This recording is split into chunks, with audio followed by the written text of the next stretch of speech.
you need smaller teams of more expert people. But what you also need is you need more multidisciplinary teams. A great strategist, a great creative, a great CRM person, a great product design person, all working together in similar interface, using the same tools, can move mountains.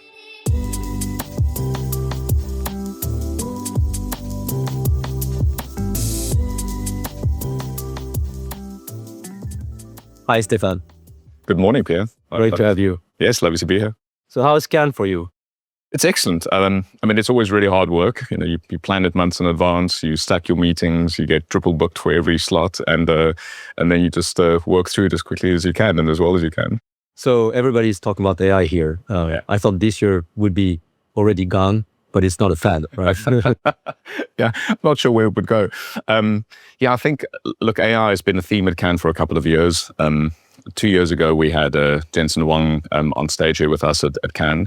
At that stage, no one knew who NVIDIA was at Cannes. You wouldn't believe it, right? It was pre their kind of massive market cap rise. And at that time, Jensen said to our CEO, Mark Reed, on stage, he said, WPP will be an AI company. Right? And he wasn't just saying this because he was provoking. He was saying this because of all the things we're doing with them and all the innovation we're doing in this space. So I think it was prescient. And 2 years on, I think the whole industry is beginning to realize the full impact of AI, not only on marketing and advertising as a category, but on all knowledge work, all industries where managing, processing information, knowledge, making decisions is important. Yeah, this is very important for project professionals, as you can imagine. But let's talk a bit about your business at WPP. So how does AI affect WPP? So WPP's business essentially is a professional service category that exists to connect brands to consumers. And I know that sounds super simplistic, but it makes a lot of sense. Yeah, and in between there's a lot of complexity. Right? Does it also connect consumers together, brands together, or yes, all of that. It's the entire ecosystem. But in the simplest terms, it's to connect brands to consumers in order to help our customers to grow most effectively. And more functionally, our job is to help our customers to invest their marketing investment in the most effective way in order to achieve that growth. Now, in that, most effectively, a lot of choices. You can invest in product, you can invest in customer experience, you can invest in, own channels, you can invest in marketplaces, social, influencer, paid media, CRM, all kinds of things, right? And all these decisions are ultimately mutually competitive, right? And when you have an ecosystem optimization problem like that, as you can imagine, it lends itself really well to algorithms and AI. Right? And when you add to that the fact that what we put through the pipes, what we let flow through those algorithms is essentially content.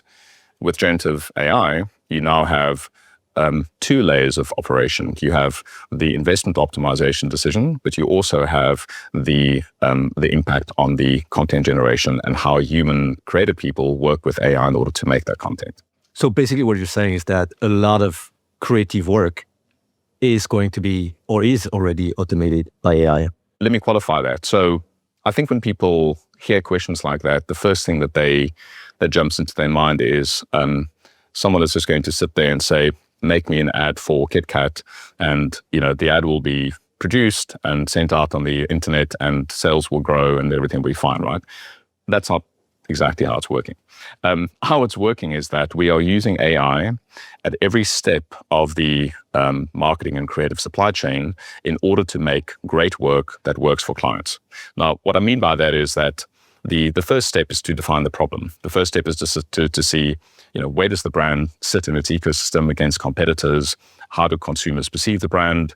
How do you model those audiences into AI agents so you can assess work? How do you come up with better strategies? Then the second step is to say, well, how do we develop communication ideas? How do we test those ideas? How do we then convert them into initial concepts before we take it to production? And I'd say, what really happened in the last 12 months is that we've gone further down that chain, that supply chain, than I thought we would with AI a year ago. Yeah, with AI. So, so how do you practically use it? Does AI generate tons of ideas or big ideas that then you can test automatically? How does it work? Yeah, exactly. So we've built a platform WPP called WPP Open, and it's our own proprietary, secure environment where all our workflows, our domain knowledge, our data about brands, audiences, etc., is encoded into the system, and we have a whole bunch of tools for strategy, for creative ideation, etc. And so, up to last year, I would have said we can use AI to come up with really great ideas, so fully formed strategies and ideation concepts, visual concepts. But then you would still take those, and then you would go and produce them in traditional ways. In the last few months, we have started producing full broadcast quality, HD TV quality video assets that are being flighted using only AI. That's incredible. Yeah. So we produced a campaign for an AI data center company, CoreWeave, in the US recently. They had a very short space of time to redesign their brand, create new brand assets, and then also make a TV ad that was flighted on CNBC and Bloomberg before their IPO. And there was no time to actually shoot something. So we made the entire thing with AI. Does it show? Can you see it? No. And there are characters, like human beings in the ad. Lots of humans doing real things and, working in fields, working in data centers, working in factories, working in offices. It's indistinguishable now. We've remade Super Bowl TV ads that were shot, over many months for some of our clients as a sort of illustration of the capability. We recreated it with models like VO2 and VO3 from Google. And most people get the distinction wrong. Most people think that the original is AI, not the other way around. That's very interesting. So it compresses timelines? Does it compress costs, honestly? Absolutely. Yeah. No, it really does. It really does. I mean, look, so the current state of the art is that you need to do lots of, particularly for video, because video is a very complex modality. You need to do many prompts in order to get, and complex prompts in order to get the shots and the kind of the clips right. So, for that Super Bowl ad that we remade, it was two producers working over a weekend, but they made 3,000 video clips that they then selected the best ones from, stitched them together, and then edited the final product, right? Still, it was two people over a weekend. Right? That's unbelievable. And then the multiple formats, now you need 30 seconds, 15 seconds, and 8 seconds formats for specific platforms. You can do all of that very quickly, right? The scaling of that is unbelievable. Yeah.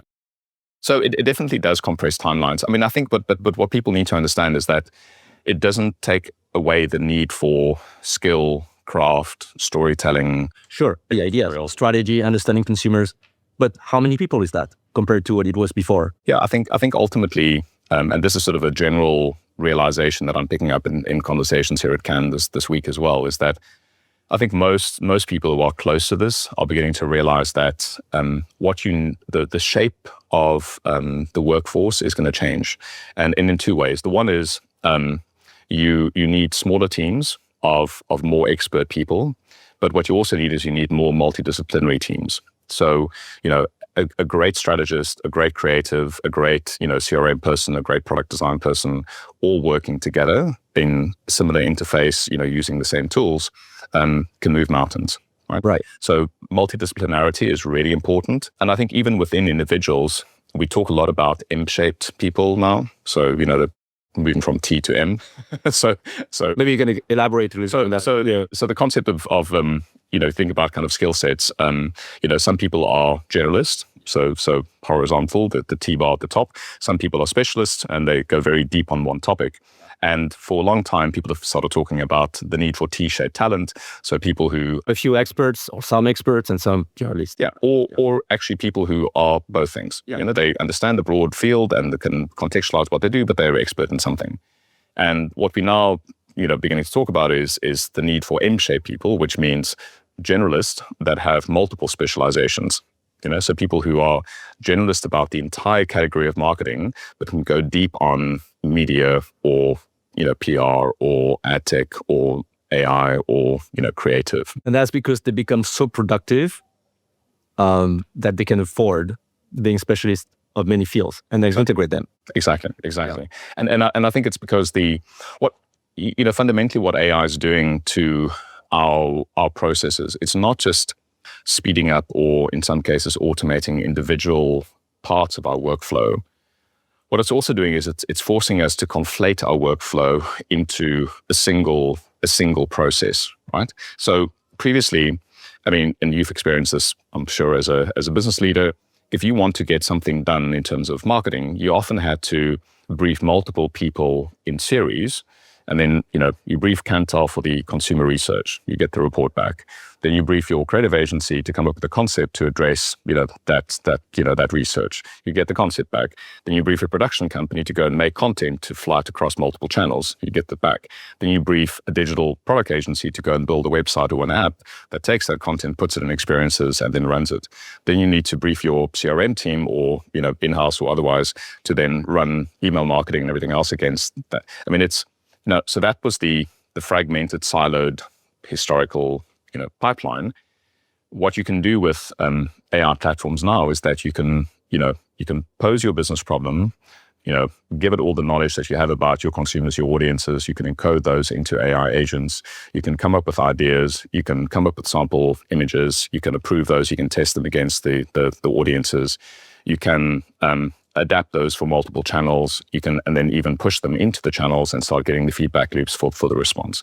You can do all of that in one workflow. That's very interesting. So let's talk about WPP a little bit. WPP used to be basically a financial model, right? You would buy companies and have a very accretive system where the multiples, the valuation of WPP was higher than the valuation of the companies you were acquiring. Exactly. And that's how Multimodal built that group so successfully. Genius financial model. So in this world, what does it mean for WPP? How do you feel WPP should be organized going forward? No, I think it's transformational for us on every level, right? It's transformational for us in the sense that we can't be effective, we can't leverage our scale. Firstly, if we don't have one platform and one technology stack to work on. So, what I've been doing for the last 7 years is to build that platform, WPP Open. The first iteration of it was really kind of to help us organize our different, service offerings into one kind of organized workflow and standardized way of working. But now, of course, with AI, it's given us the ability to really accelerate deploying AI across the business. So technology, the need for common technology is the first thing. The second thing is that it is changing our commercial models. So it is fundamentally changing how we charge clients and what we charge them for.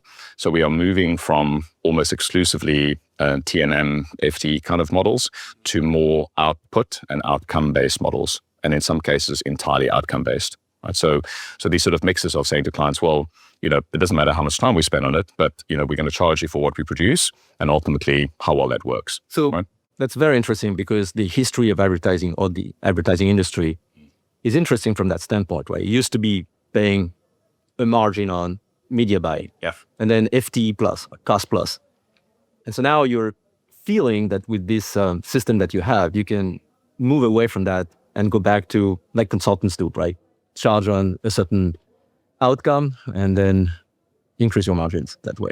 Exactly. And there's sort of two things at play here. The one is that AI is helping us to produce a lot better work more faster and therefore, effectively kind of create more margin opportunities. But the other thing that's happening is that when you have only one lever to pull, if you're only making the ads, you can't really control the outcomes, right? If you're only making the adaptations of the ads, you can't really impact the outcomes either. If you are simply buying the media, you also can't really, control the full thing. And so the conflation of the service categories that AI is forcing is also allowing us to have conversations with clients to say, we'll do the whole thing for you end to end. We'll be your end-to-end partner that does, strategy, creative, production, media, CRM, all of this for you. And because we are controlling the full decision set, like the full problem set, we're able to optimize that and be responsible for the outcomes. Right. So our audience is made of many professionals who manage transformations. What you're describing here is moving from a very fragmented style organization to a very integrated organization. Yeah. So how many companies do you have at WPP today? How many agencies? How many brands? 7 years ago, we had 450. Okay. Individual agency brands with their own P&Ls, their own CEOs, their own IT systems, their own ways of working. And that's not even accounting for the local countries, right? The local market. No. Those were. You multiply 450 by whatever number of markets, right? Yeah. Today we have 5. Wow. Okay. We have simplified the business down to effectively 5 large global organizations. We have WPP Media, which is our single media buying and planning business. We have Hogarth, which is our production platform. It's nearly 7,000 people that does production in many, many different offices and studios around the world. And then we have 3 large integrated creative and digital agencies. So Ogilvy, focusing more on advertising and sort of brand building.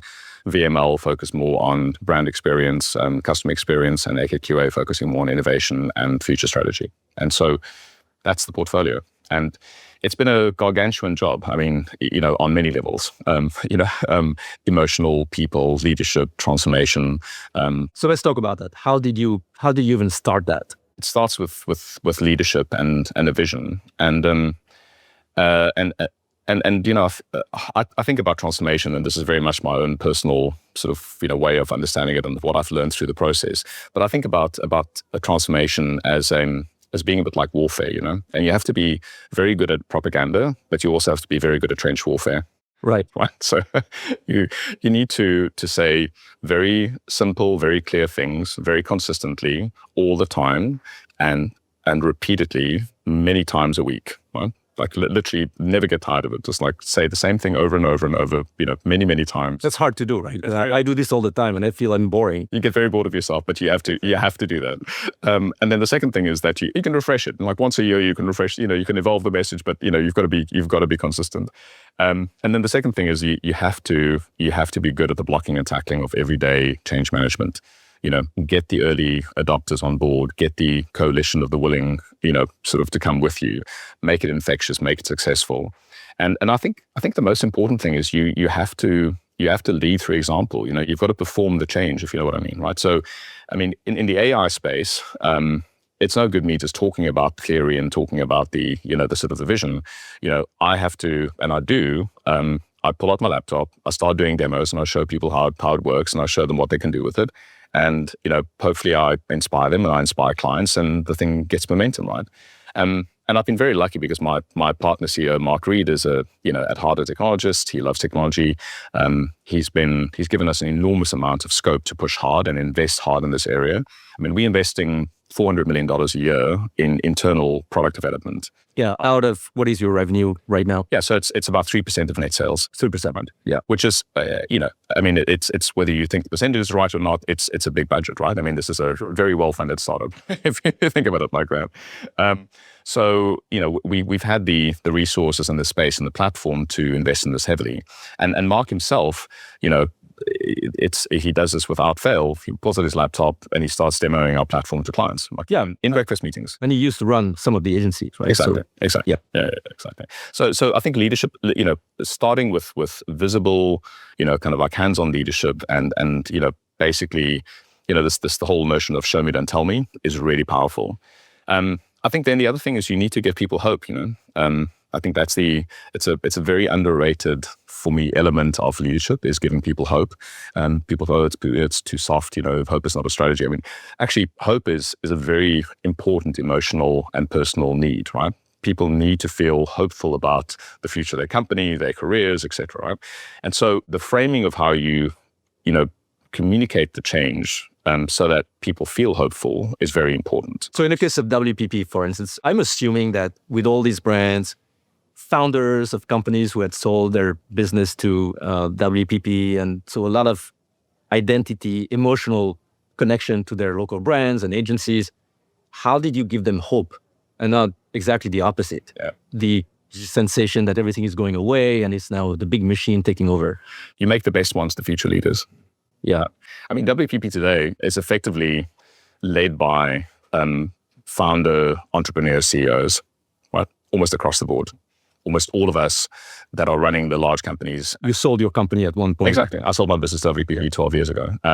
John Cook sold his company. He runs VML to WPP. Brian Lesser, who runs WPP Media, is an entrepreneur who sold his business to us. I mean, so it's a model that can work and can be harnessed. I think the sort of fiction that people sell companies and then leave and do something else, that's just you can do that if you're selling a product company, if you're buying a product company.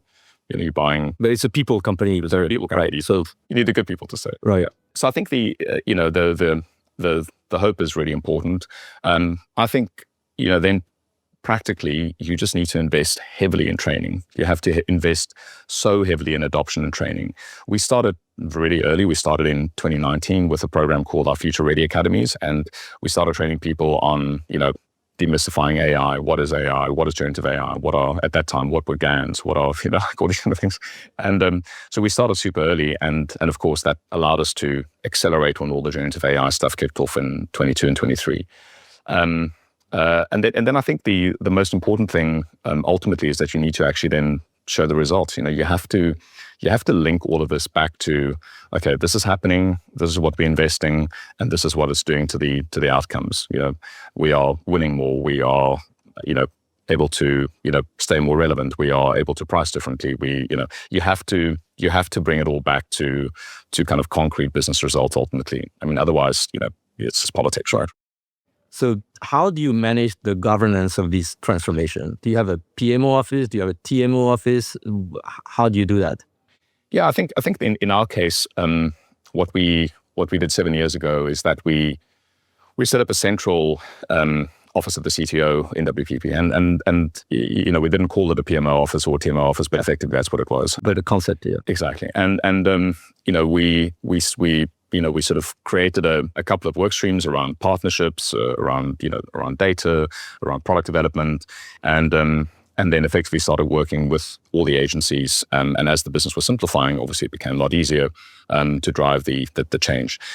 I think the phases, and this might not be entirely generically applicable. I mean, this is maybe quite specific to our experience, but in such a hyper-federated, hyper-fragmented ecosystem, we had to go through a few phases of transformation. Right. Because if we went too hard, too fast, it just wouldn't have stuck, right? We would have broken things, or we would have broken trust, right?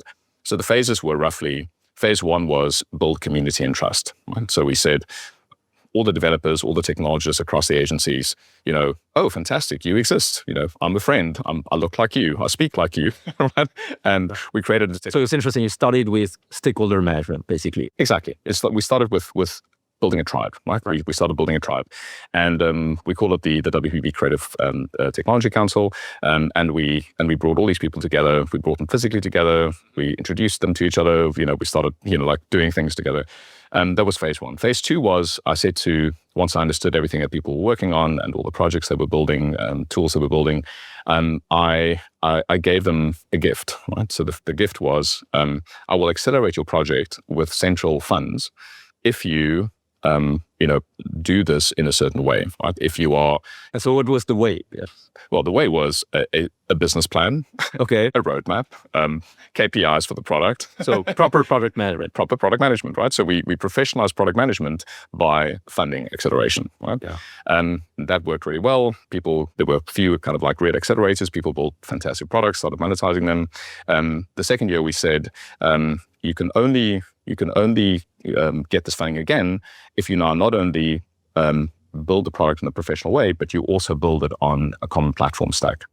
Okay. So we then went further and said, common KPIs, common cloud infrastructure, security architecture, all these kind of things. Oh, so people were allowed, in theory, to not use the platform. Yeah, initially there was nothing. This is before the platform existed. I mean, this is like 2018, 19, right? So the second, the first phase after that was to say you have to build on a common kind of technology standard and platform, and then sort of in the years following it went to where we are now, which is it's one platform organization, one product organization. There's only one product organization. Nothing else gets funded. So we've as the business went from massively federated 450 agencies to to 5.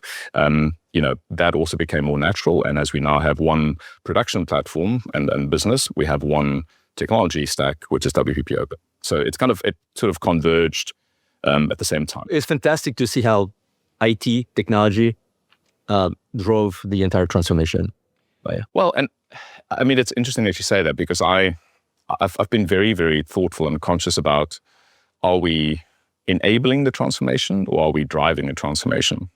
And so what is in the end? You're driving, pretending you're enabling, or but for Well, what I mean is that we everything we did was sort of designed to facilitate the transformation, and in some cases, it made it really obvious that the transformation was needed, right? And so it probably is ultimately quite symbiotic, but it is actually it is really where transformation becomes more of an art than a science, right?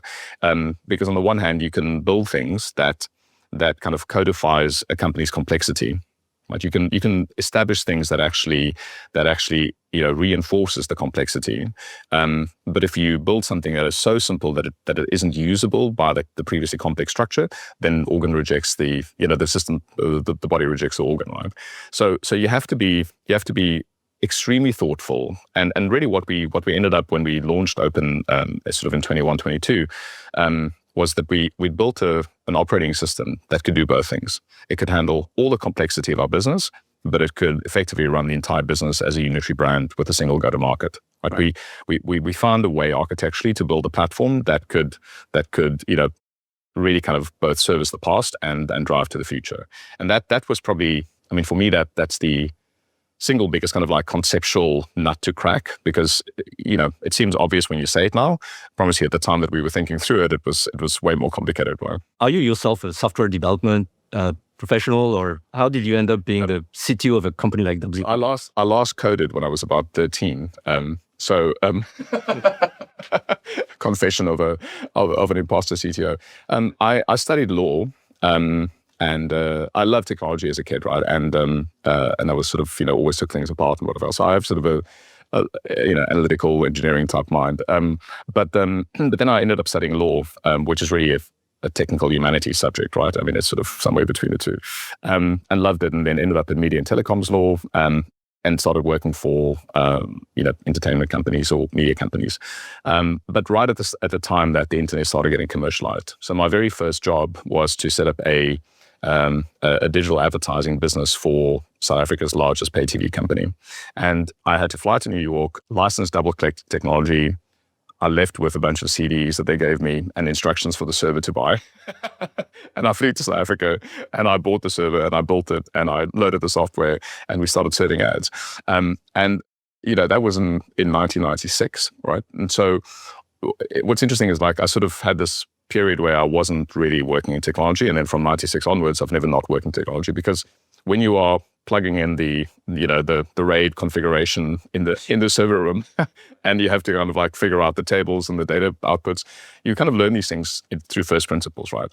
So I was very lucky. I was just at the right time in the right place, and then for the rest of my career, I've just surrounded myself with really smart technologists who I trust, and ultimately you build up a kind of a strong intuition, for technological change and transformation. And so I'd say, in a way, I'm sort of glad that I'm not a developer, because I think if I was, I'd get too stuck in the arcane details of, languages and frameworks and things like that. That's also a good lesson, I think, for project professionals who aspire to, at one point, get to the C-suite position that they're dreaming of, right? You have to extract yourself from the technical stuff and respect it, master it, but also be able to lead. Let's go back a little bit to WPP for a second. So you have a personal experience as an entrepreneur, very hands-on, but you're also now in a very senior position in a very large company and very complex company. So as you were centralizing all of this, do you feel that you've lost in corporate agility at WPP? No. I think large companies have they clearly they can be cumbersome in terms of execution, because you have more people to rally and more people to get on board. But I think we're sort of a remarkably entrepreneurial business for our size. I think it might be because we're an English company, and the English, for all their faults, are actually quite quirky and quite sort of individualistic. And you can make decisions quickly, and you can, in very small groups, quickly come to a decision and then act on it. And so, we're not hierarchical. We're not very stars and bars oriented, if you know what I mean. You're like, many especially American companies, are very hierarchical in the sense of, you don't. Not all of them. No, not all of them, but sort of they are, very, and maybe in other cultures too, where you don't criticize your VP, you don't criticize your SVP, you don't, and WPP is not like that. I mean, we quite a sort of informal company in the sense that people show up as individuals, and you can make a very big difference as an individual in the room, if you know what you're talking about and have a strong point of view, and Right. So you managed to protect this psychological safety as you were centralizing at the same time. I think it's a great way of putting it, and I think it's psychological safety is a really important part of running a creative organization. I guess all professional service organizations, but particularly a creative organization, because, real creativity only thrives in safety. If people don't feel psychologically safe, They won't create. they won't create, and and so I think it's really important to be able to create that psychological safety. And it's very much something that permeates through the entire organization. Yeah, very good.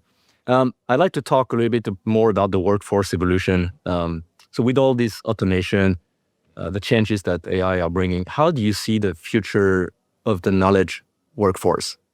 Will people still have jobs? Maybe we can talk about the junior people first, right? So we all learned doing basic stuff that seems to be increasingly automated. So how are we going to train younger people? Or are we overestimating or underestimating their ability to just adjust? Yeah, I'm actually very optimistic about the young generation, because I think, look, candidly, there are a lot of things that people our age have done throughout their careers that there's sort of no point in training people to redo, right? I mean, for sure, everything about the amount of time that you spend kind of like, sort of filling in spreadsheets and whatever else. I mean, it's there's a lot of knowledge work that is inherently inefficient, the waste of time, doesn't require a lot of creativity or brain cells or thinking. I mean, it's just stuff that you have to get through, right?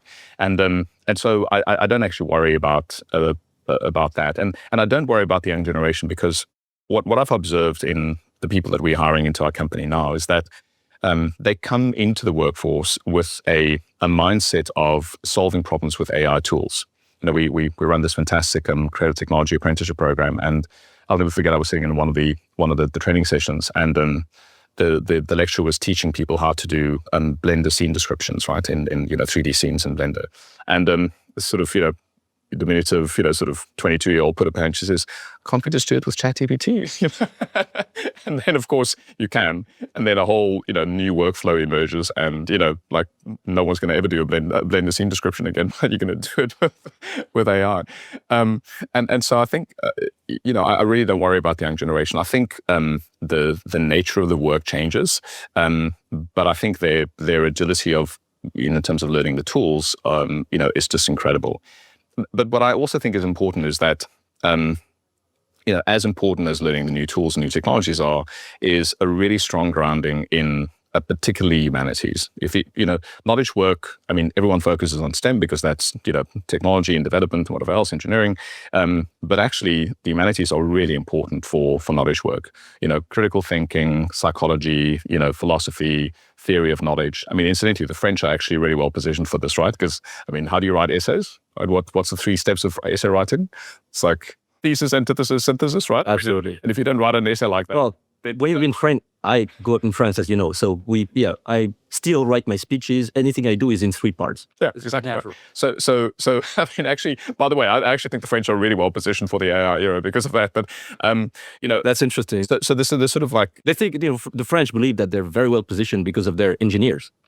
Yeah, I think it's the opposite, actually. I think very interesting. Yeah, and I think if you speak to someone like Arthur Mensch, you would actually agree, right? I mean, it's sort of but I am no. So I think this kind of combination of being fluent in AI technologies and at the same time having strong groundings in humanities, in creative sort of disciplines and so on is really important, because it's the combination of the two that gives you the human perspective, it gives you taste, it gives you judgment, right? It gives you context.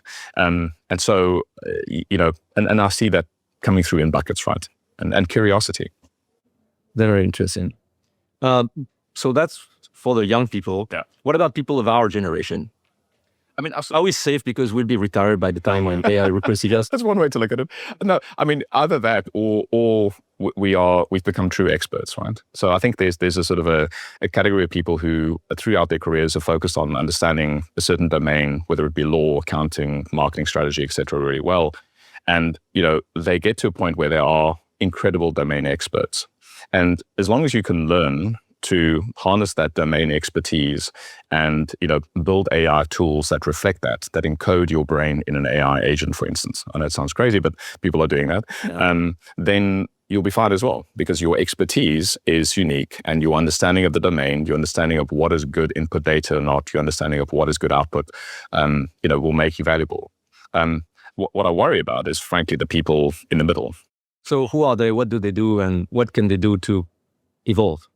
Well, I mean, let me first say I worry about the people in the middle, because I think there is there's a sort of a layer, or there's a kind of a tier of the workforce who've become senior because they were once good at their craft but stopped doing their craft, and they've become managers, organizers. Sort of like they've become senior, often well paid, but frankly they've stopped thinking. Right? They've stopped really being curious about things. They've stopped learning. And that's the group that I worry about, because I think a lot of that work and a lot of those processes can be done, with AI and will be replaced by AI. So what can you do? I mean, there's a great saying, the best time to start learning about AI, or the second best time to start learning about AI is today. The first best time to learn was yesterday, right? So I think the message I give everyone is, really immerse yourself in these technologies and apply your domain knowledge and your skills to it, and do something, learn something every single day. It's like, daily habits. Take even 15 minutes every day and incrementally learn something new every single day. Because working with AI, this concept of how do you work with AI isn't like something you can just do a crash course over a weekend, right? It is an incremental process of micro epiphanies. Right. and so as you're going through the process, you're working with something, and then you realize something, you go, oh, wow, that's amazing. And then the next day you build on that, right? But it takes a bit of time for your brain to for that to settle, to sediment, and then move on. And I'll give you a great example. So we have this fantastic tool in WPP Open. It's our creative ideation canvas.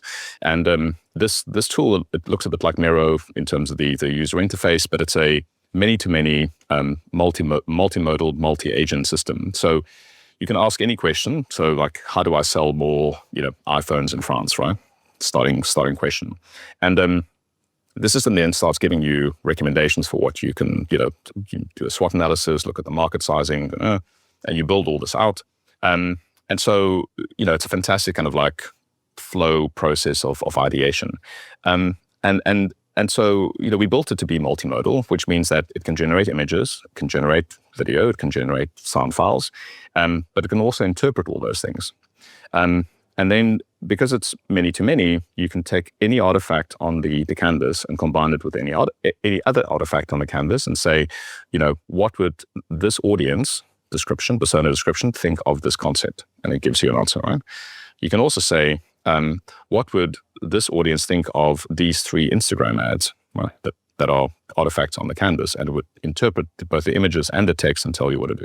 Or you can say, take this brief, take this sound file, take this sample image, and create a storyboard for a film based on all these things combined. And it interprets the style of the image, the style of the music, and the brief, and writes a storyboard. That's fantastic. What's wild about that is that it's effectively the multimodal intersection of different media types. An image file, kind of a sound file, a piece of text, and technically it's just a vector embedding. So we're going through this whole thing, building all these different flows, and sort of realizing how powerful this is. And then I remembered something that one of my developers said to me in a very late night WhatsApp one day. It was like, people send me these sort of like enormously long rants about things. Really? Yeah, no, completely. And I mean, sort of like good rants, they sort of... Exactly, they're passionate. Yeah, passionate. And this guy, I've been working with him for 20 years, and he concluded his rant. This was literally in 2023, beginning of 2023. Concluded his rant by saying, Stephan, I'm now convinced in the future most creativity will simply be a vector embedding. And at the time, how does that fly? Yeah, exactly. At the time, I didn't quite realize what he meant. And then when I did this multimodal combination, the many-to-many combination on our Canvas platform, I remembered that comment, and I thought to myself, Lynn was right. All we are doing is we are creating very smart vector embeddings between different concepts and different images, in this amazing user interface. So, it's kind of it sometimes takes time, even if you're very close to it, right? Even if you're building the things, even if you are the one, directing the direction of it, for your mind to adjust and for those epiphanies to happen to the point where you actually feel really comfortable and confident working with AI. Right. So, Stephan, thank you so much. That was a very inspiring talk for our audience. Thank you, Pierre. And good lessons to learn here, like humanities, develop your critical thinking, keep learning, be curious, encode your knowledge if you can, and we'll be fine. Absolutely. It'll all be fine. Thank you, Pierre. Thank you.